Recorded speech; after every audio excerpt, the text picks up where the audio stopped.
E a gente fala agora sobre um escândalo no meio religioso aqui em Aracaju. Semana passada, o Jornal do Estado mostrou que pastores evangélicos são suspeitos de assédio sexual. As denúncias vieram à tona através de um perfil criado no Instagram, através do pastor Maurício Romeiro.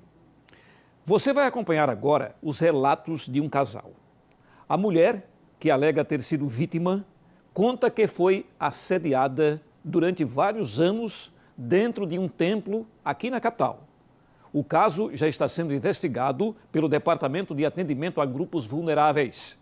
Os nomes das vítimas e dos acusados não serão divulgados até manifestação da Justiça. A moça que terá a imagem preservada se diz uma das vítimas dos supostos assédios sexuais. Ela explica que passou a frequentar a igreja em 2010 e que as investidas do suspeito começaram um ano depois.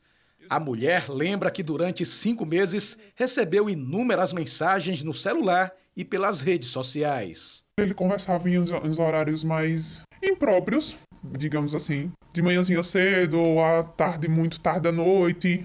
A princípio, só conversa. Bom dia, minha irmã, paz. E ele, quando eu ia pra igreja, às vezes com a roupa muito coladinha, ele falava, tá muito bonita hoje. Ele mandava mensagem logo depois do culto. Essa roupa caiu bem em você. Tipo, coisas assim, eu comecei a estranhar. Então, comecei a responder menos. E comecei a namorar, não tinha falado a ele. E no culto, ele me viu com o meu namorado. Que eu encostei o ombro na cabeça dele.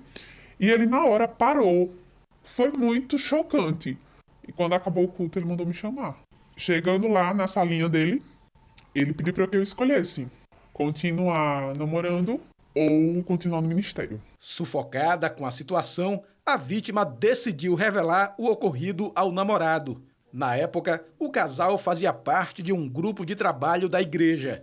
Inconformado, o rapaz foi até o templo falar com o pastor e ficou surpreso com o que ouviu. Simplesmente falei que tinha todas as conversas, né, das investidas dele nela, e essas conversas no Message, no Facebook, e aí ele não tinha como negar. E não tendo como negar, ele simplesmente falou que tinha fraquejado, tentou desconversar, e no final falou aquele velho clichê, vamos orar. Pegou na minha mão, na mão dela, botou lá entre as mãos dele, orou e liberou a gente. Na época, o casal chegou a comunicar o fato aos demais membros da igreja.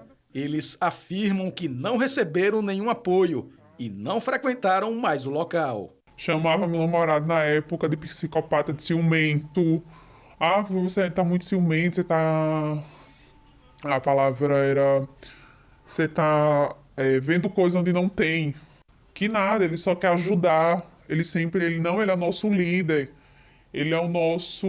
Ele sabe de todas as coisas. Ele é um homem muito sábio. Então, assim, sempre tentava desconversar que nós éramos os loucos e o pastor era o santo. Que nada daquilo que a gente estava vendo era verdade. Embora eu tenha apresentado as provas para todos os meus líderes. Quando eu falo todos, porque eu participava de mais de um grupo na igreja. Né? E todos eles, sabendo da situação... fizeram pouco caso. De novo, ela saiu como uma pessoa safada, essa é a palavra, e eu saí como um louco. Eles lembram ainda que viveram momentos de terror. O casal ficou 1 ano separado e, por pouco, o relacionamento não chegou ao fim. 10 anos se passaram e o casal decidiu formalizar a denúncia apenas agora.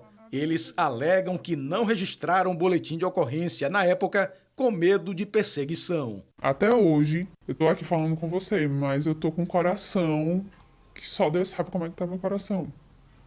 Porque eu tenho medo. Ele é uma pessoa muito influente aqui. E hoje a gente só tomou coragem pra fazer isso porque tem que parar.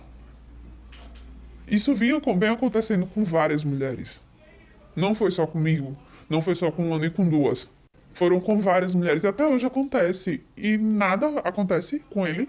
Todo mundo é louco. Eu até saí do estado, porque estava muito indignado. Indignado com o quê? Não tinha apoio de ninguém. Eu não tinha medo, ela tinha medo. Então tinha que respeitar justamente esse receio e esse medo dela. As denúncias chegaram até um perfil criado no Instagram há 2 semanas. Até o momento, 25 vítimas foram identificadas. Algumas delas já autorizaram a inclusão do nome no boletim de ocorrência, registrado há 1 semana. Há indícios de que os supostos assédios já vinham sendo realizados há 18 anos. O perfil foi criado pelo pastor Maurício Romeiro. As denúncias foram apenas um dos motivos para também deixar a igreja. Ele revela que o número de supostas vítimas aumenta a cada momento. O pastor não quis entrar em mais detalhes para não atrapalhar as investigações, mas afirma: essa é apenas a ponta do iceberg. Compete à delegada propriamente, que vai presidir todos os trabalhos, tipificar cada ato. No entanto, qualquer pessoa que ouve uma dessas meninas vai dizer: isso aqui, ele tentou estupro, ele tentou, mas não conseguiu. Ela conseguiu sair daquele momento em que foi agarrada, em que tentou forçar ali um ato sexual, de conjunção. Quais os relatos mais contundentes das vítimas que chegaram ao conhecimento do senhor? Sem dúvida alguma, relatos em que essas vítimas falaram do desejo e da tentativa de tirar a própria vida, do distúrbio emocional, intenso, sofrimento e agonia da alma tão grande, que a única opção que elas tinham, olhando para si, se sentindo sujas, por causa da ação desse homem, desses homens, porque são 2 propriamente, se sentindo sujas, pensaram e algumas até tentaram tirar a própria vida, se isolaram das outras pessoas, casamentos destruídos, relacionamentos destruídos, mulheres destroçadas. Por causa dessas atitudes, isso nos marcou muito, a entrar em contato com essas pessoas, a conversar com elas. 10 anos depois, o sentimento da suposta vítima é de indignação e impotência. O que o casal mais espera agora é justiça. Eu tenho nojo dele, eu tenho nojo da... Por isso que a gente não frequenta nenhuma igreja. Porque a gente tem medo de confiar de novo. Porque não confiar no homem, o homem é falho. Mas confiar naquele que está ali falando a palavra de Deus. Eu quero que seja feita justiça.